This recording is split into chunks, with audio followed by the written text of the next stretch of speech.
So, hello guys, welcome again to our channel. So guys, ito nga yung topic natin ngayon is tungkol kay Norman Magusin, aka Francis Leo Antonio Marcos. So, guys, pag-uusapan natin dito kung sino yung naglaglag sa kanya, sa kung bakit siya madaling nahuli dito sa hotel na kanilang pinagkakainan. So, start na natin yung video. Isang table na round to eh. Nakatungo. Nakatungo daw kayo. Nakatungo. Ano masasabi mo, Casper? So, ang masasabi daw ni Casper is kulang ka, boss. So, malamang may clue na kayo. Charm. Sino? Ha?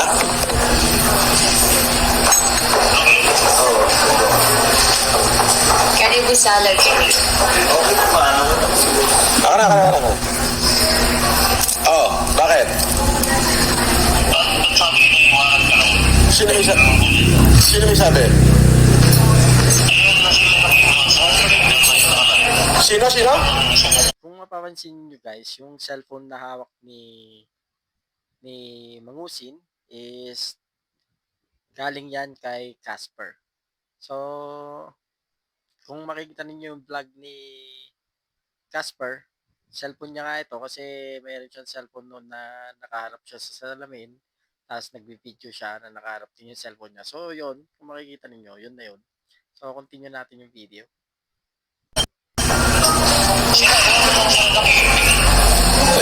Magpapaniwala ka naman doon. Wala naman sinasabi ang abogado ko eh. Bakit?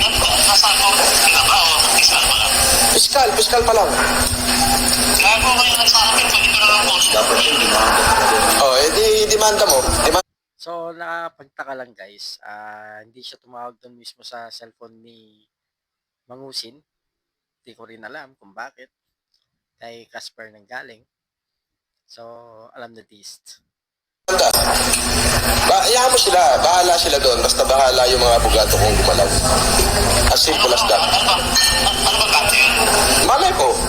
Pero ano yung abogado? Hindi, wala. Nandun na, nag-file na lang ng memorandum. Sabi niya, wala ka ng hearing, sabi sa akin. Kaya pa nga naman eh. Nakamit sila. Hindi, wala akong hearing. Sino paniniwalaan natin? Si Poblador? Yung abogado natin? O sila? Sila lang ang may hearing. Tapos, syempre, natatakot sila na baka lutangan ko, na baka gawin ko yung ginawa nila sa akin, na baka lutangan ko sila. Di ba, nung nakaraan ako may hearing, wala naman sila, di ba? Tapos nagpadala sila ng bus sa akin, ng haras. Natatakot sila na baka gawin ko the same. Kaya, syempre, nagtawag. Papaniwala ka na ba ito? Wala yan. Ha? Wala.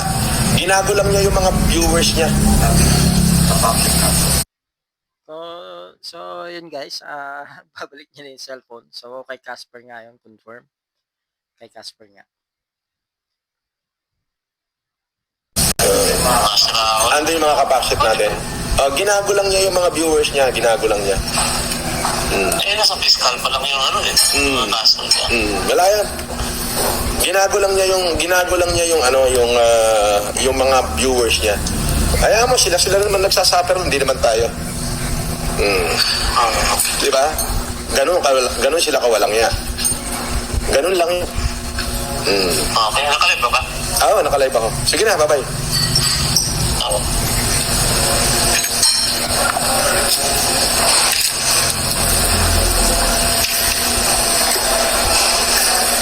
Dami-dam. Yabang oh. Boss, idol kita. Magaling ka mag-terno. Parehas pangit ang mukha mo, sabi niya. Shoutout sa 8,000 na nanonood. Mr. Casper, alam na ginagamit lang pagkatao niya. Kawawa naman. Ano to? Kanipo salad.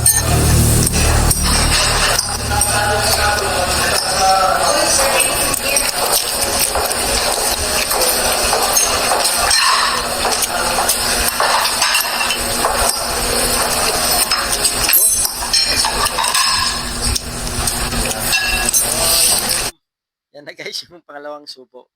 So, mamaya-maya akong telling dyan na yung warrant.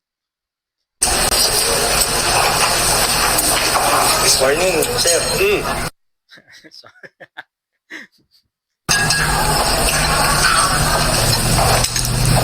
Right.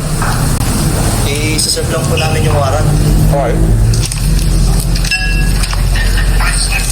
Ikaw po ba si Norman Magusin po? Alias Francis Leo Marcos? Hindi. Sabay po.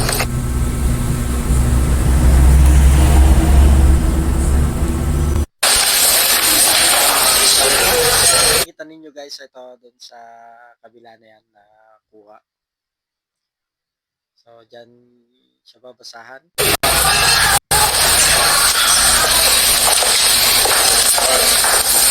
I-serve lang po namin yung warrant. Ikaw po ba si Norman Magusin po? Alias Francis Leo Marcos?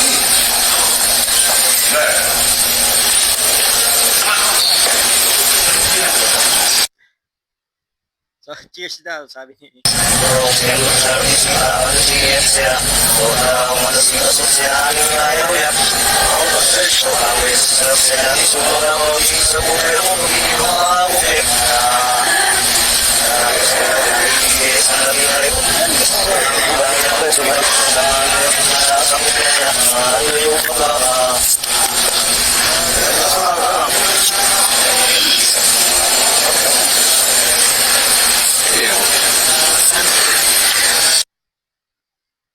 So,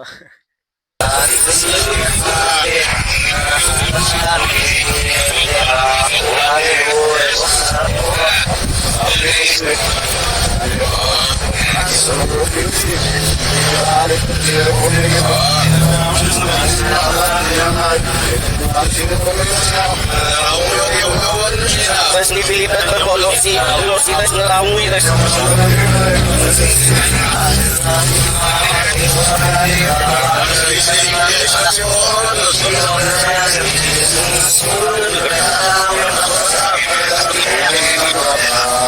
kasi dyan guys, habang nagbabasa yung pulis, tumatawag siya sa kanyang abogado. Then, tumigil ng konti itong pulis kaya sinabi niya, babasahan ko muna kayo ng karapatan, sabi niya. Dito tumigil si Mangusin.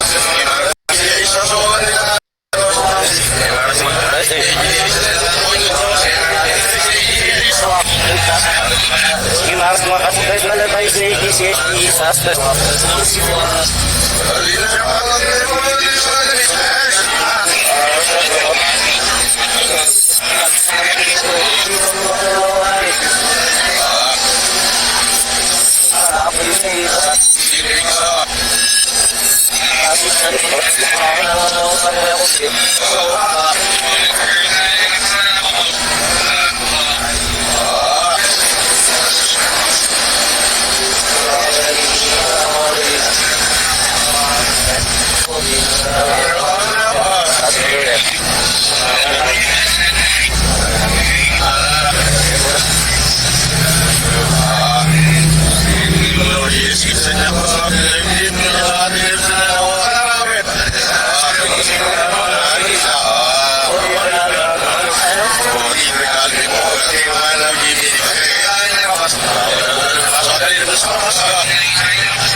Hindi natin alam kung abogado talaga ni Mangusin yung kausap niya, pero mukhang abogado niya. Pero hanggang ngayon, hindi pa siya nakakalabas. Sa tingin ko, wala siyang pang-bail ng 120,000 up to 150,000. 12 counts. Kasi may kasunod pa yun guys. Hindi lang yung unang hinain sa kanya.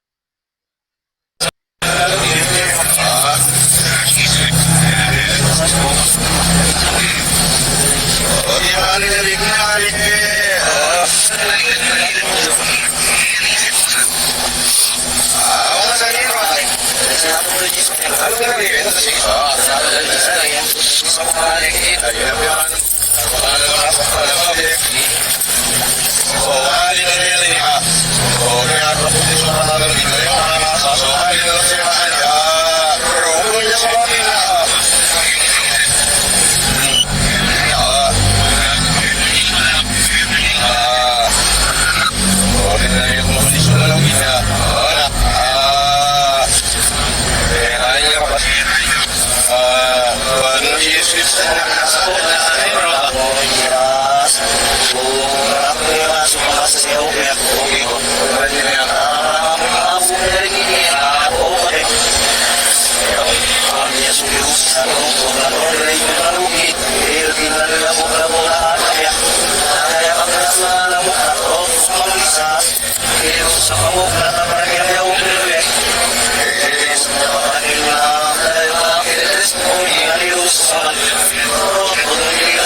So, guys, kung makikita ninyo, ito yung sasakyan ni Mangusin.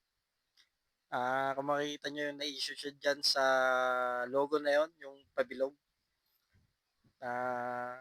Senate sticker yata yun eh, nakalagay. So, yun, may kaso din siya dyan.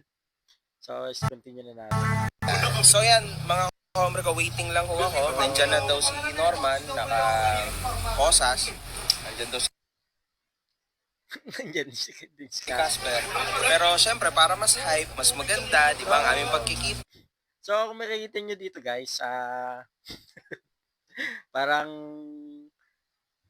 naging agent nila dito si Casper. So, alam nyo na, lumabas na yung mga clue. Si Casper na yung tinutukoy dito. So, continue natin yung video. Hinihintay ko lang yung misis ko. Kasi, para mas maganda, di ba? Hintay lang. Sa ADG. So, ito na. Ito yung misis ni MJ. So, yun yung mga kamag-anak nila MJ. So, ito yung tumatawag kanino. Yung nakapula. Si Sir. Yung tinawag ni Mangusin na H tsaka S. Na wala siyang respeto sa otoridad. So, yun. So, ito guys. Kung makikita ninyo dito.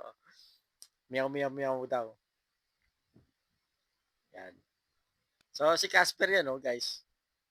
So, ibig sabihin, kasama siya dyan. Dinaloko niya pa si Norman, eh. Trabaho lang, boss. Walang personalan. So, yan.